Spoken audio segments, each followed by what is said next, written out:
अस्सलामु अलैकुम वरहमतुल्लाहि वबरकातुहू। नाज़रीन, इस्तकबाल है आपका मुफ्ती हारून नदवी ऑफिशियल और हमारा नया चैनल वायरल न्यूज़ इंडिया पर।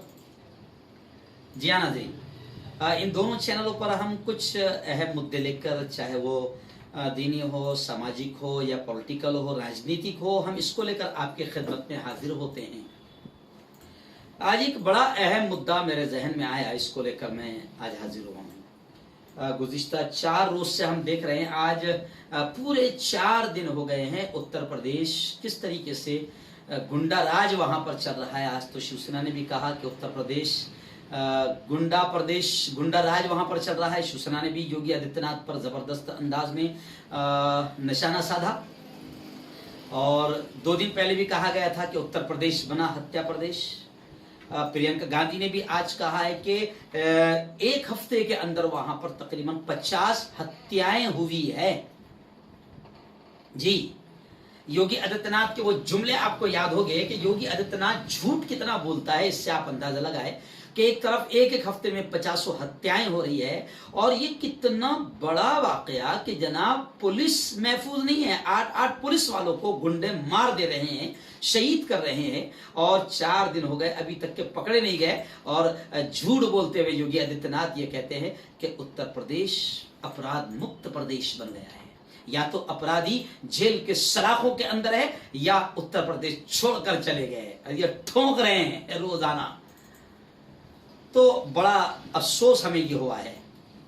मैं 3 दिन से लगातार बता रहा हूं कि विकास दुबे नामी एक शख्स जो 20 सालों से बकायदा राजनीति की छत्र छाया में पल रहा था, बढ़ रहा था, क्योंकि एक बड़े पुलिस अधिकारी ने साफ तौर से यह बयान दिया है कि इतनी बड़ी गुंडागर्दी राजनीति और पुलिस वालों के सपोर्ट के बगैर नहीं होती है। जी, और आपको अफसोस का मकाम यह भी है कि जब विकास दुबे को पुलिस गिरफ्तार करने जा रही थी तो आपने खबरें सुना कि खुद पुलिस वालों ने मुखबिरी करते हुए, गद्दारी करते हुए विकास दुबे को खबर दी थी कि पुलिस आ रही है। आखिर क्या हुआ कि हमारे 8 पुलिस एहलकारों को विकास दुबे ने पूरी तैयारी के साथ शहीद कर दिया, मार दिया।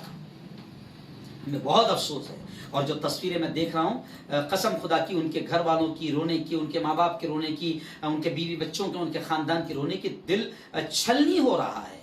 लेकिन आप अंदाजा लगाएं कि आज 4 दिन हो गए पुलिस विकास दुबे को पकड़ नहीं पाई है।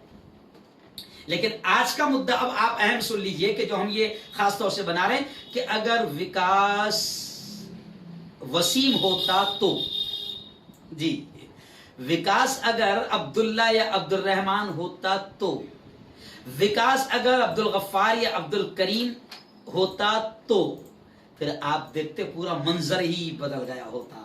फिर ओम मोदी, समझ गए आप, ओम मोदी कैसा चीखती, कैसा चिल्लाती और जनाब फिर स्टूडियो में कैसे ठुमके और मटक मटक कर खबरें बयान होती। और अगर कोई मुसलमान होता तो मैं समझता हूं कि अभी तक के इंडियन मुजाहिदीन, लश्कर तैयबा, हिजबुल मुजाहिदीन, अल बदर, ISI, जितने भी है, सब जितनी तंजीम है सब जिंदा हो गई होती और सारों के कनेक्शन जुड़ गए होते। अभी दिल्ली फसाद का कनेक्शन जाकिर नाइक से जुड़ गया तो हमारे टीवी एंकर फिर जनाब आमना सामना हल्ला बोला पूछता है भारत जी जनाब, अब सवाल करता है इंडिया और आर पार की जंग और ब्रेकिंग न्यूज और नॉन स्टॉप ब्रेकिंग। फिर जनाब कैसी चलती ये आपको बताने की जरूरत नहीं। चीखना, चिल्लाना, भौंकना कैसा रहता वो आपको बताने की जरूरत नहीं। लेकिन अभी विकास दुबे है ना, विकास है, वसीम नहीं है। तो हाल यह है कि बड़ी नरमी के साथ खबरें बयान की जा रही है। ये तो खबरों वालों का हाल होता।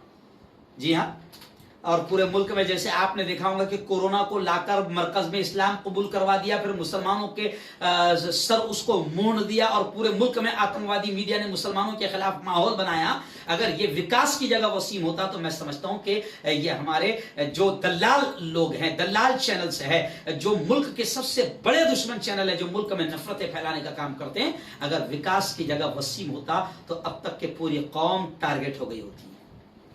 अच्छा, आप देखो विकास दुबे की तस्वीरें भी नजर आ रही है बड़े बड़े लोगों के साथ में।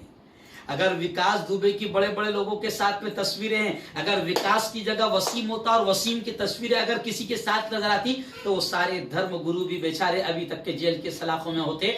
और भौंकने वाले इतना भौंकते अपने स्टूडियो में कि जब तक कि वो धर्म गुरु आतंकवादी ना साबित हो जाए और लश्कर तैयबा इंडियन मुजाहिदीन से उसका ताल्लुक ना हो जाए तब तक के भौंकना उनका खत्म नहीं होता था। लेकिन अभी विकास दुबे के साथ में बड़ा प्यार का मामला किया जा रहा है। अभी उससे क्या कहा जा रहा है? गैंगस्टर, बदमाश। यानी दूसरी कौम का आदमी अगर पुलिस वालों पर पत्थर फेंके तो आतंकवादी। जी हाँ, और पूरा मुल्क चिल्लाता है ना। और अगर कोई AK-47 से मार दे, डायरेक्ट शहीद कर दे हमारे पुलिस एहलकारों को तो वो अभी गैंगस्टर है, बदमाश है, आतंकवादी नहीं है। पुलिस एहलकारों की मौत पर और उनकी शहादत पर मैं बिल्कुल क्लियर कहता हूं कि हमारे पुलिस जवान को या हमारे आर्मी या हमारे किसी भी सिस्टम से जुड़े हुए शख्स को अगर कोई मारता है तो मेरी नजर में वो शख्स आतंकवादी है। जी हां, अजमल कसाब से बदतर है।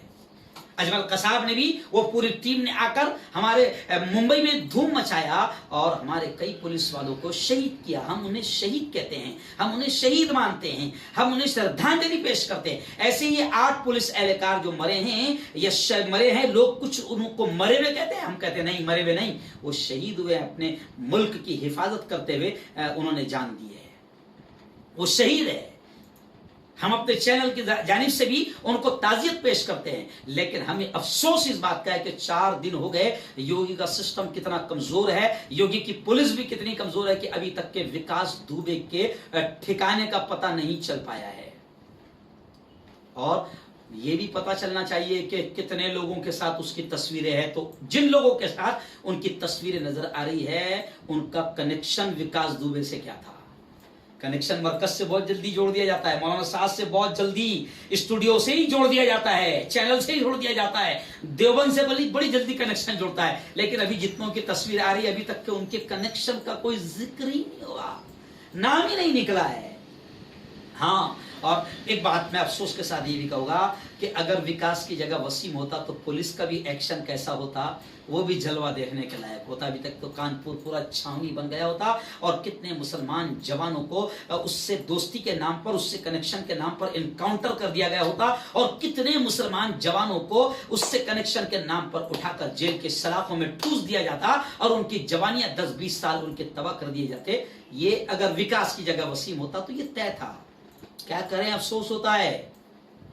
आखिरी बात मैं आपको बोलूंगा कि हम चाहते हैं कि वसीम हो कि विकास हो, वसीम हो कि विकास हो, रहीम हो कि रमेश हो, जो भी मेरे मुल्क में आतंकवाद फैला रहा है और इस तरीके की हरकतें कर रहा है, मैं मीडिया से सबसे पहले कहूंगा कि वो मीडिया वाले सबसे बड़े मुजरिम हैं जो धर्म की ऐनक लगाकर विकास और वसीम में फर्क दिखाते हैं, रहीम और रमेश में फर्क दिखाते हैं और उनकी जबानें उस वक्त गुंग हो जाती है जब कोई दूसरे धर्म का हो और जब भौंकने लग जाते हैं जब किसी खास धर्म का हो। तो मीडिया के ये दोगलेपन पर लगाम लगाई जाए। मेरे मुल्क में जो भी आतंकवादी गतिविधि कर रहा है, मेरे मुल्क के माहौल को जो खराब कर रहा है, हमारे पुलिस एहलकारों को या हमारे आर्मी जवानों को भी अगर कोई शहीद कर रहा है तो वो आतंकवादी है, वो मुजरिम है। हम तो मोदी जी से ये भी कहते हैं कि 56 इंच का सीना आपका कहां गया? आपने अभी तक के हमारे 20 जवानों की शहादत का बदला आपने अभी तक नहीं लिया। टिकटॉक बंद करने से बदला नहीं होता है। किसी ने मेरी जमीन पूरी दबा ली और मैं उसका व्हाट्सएप बंद कर रहा हूं, तो ये बदला हुआ? मैं उसका टिकटॉक अकाउंट बंद कर रहा हूं, ये कोई बदला हुआ? आप प्लीज बेवकूफ न बनाइए।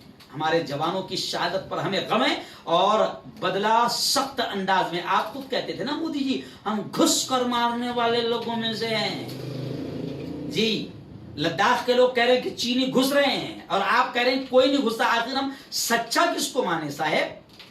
जमीनी हकीकत क्या है, हम कैसे माने?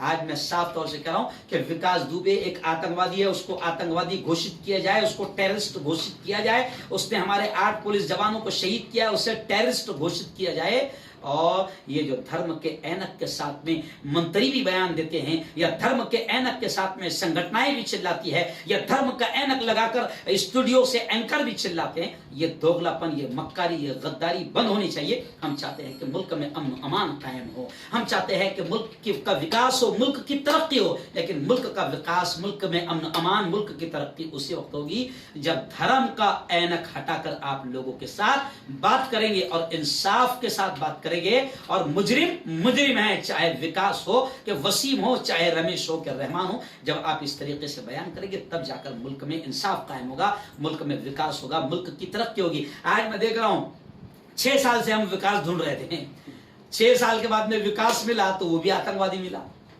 वो भी टेररिस्ट विकास मिला, जिसने हमारे 8 पुलिस जवानों को शहीद किया है।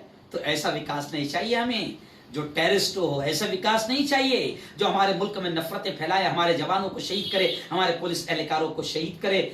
मोदी जी, बुरी लगती होगी आपको बात, भक्तों को भी बड़ी बुरी लगती होगी, लेकिन हम मुल्क के अच्छे से अच्छे वफादार हैं। हम चाहते हैं कि हमारा मुल्क में अमन अमान शांति कायम हो, और ये गैंग, ये कत्ल, ये मर्डर, ये रेप, ये आतंकवादी हमले, ये सब खत्म हो। आज हमें अफसोस हो रहा है कि मुल्क ऐसे कमजोर हाथों में हमें नजर आ रहा है कि नेपाल जैसा छोटा मुल्क भी हमें आंखें दिखा रहा है, भूटान जैसा छोटा सा मुल्क हमें आंखें दिखा रहा है, चाइना हमें घुस के मार रहा है, पाकिस्तान शरारत करता हुआ नजर आ रहा है। तो ऐसा लगता है कि मुल्क बड़े कमजोर हाथों में है। इसलिए हम अपील करते हैं कि प्लीज फेंकना बंद करें और मुल्क की हिफाजत में हम सब मिलकर आगे आएं, इसी तरीके से मुल्क तरक्की करे।